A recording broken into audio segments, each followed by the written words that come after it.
cao lên. Dưa chua, bỏ dưa chua ngon rồi.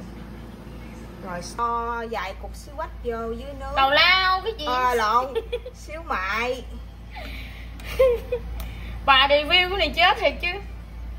Bữa nay bị thiếu rau thơm, rau ngò gai, ngò gí. Khổ Cái ai. này ngon ha mọi người.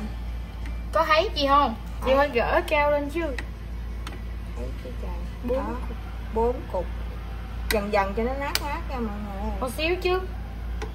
Khỏi đâu một xíu sẽ dần. Bánh mì của Nhật nè mọi người ơi. Rồi bắt đầu nè.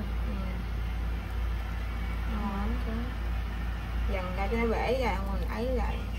Bữa nay không có rau nhưng mà cũng ngon. Có dưa leo với dưa chua không? Không có rau hơi, ngò gai. Ngồi ghí. Cảm ơn mọi người đã theo dõi. Chưa mẹ, chưa xong mà. Che ra một xíu nữa. Rồi. Ok la.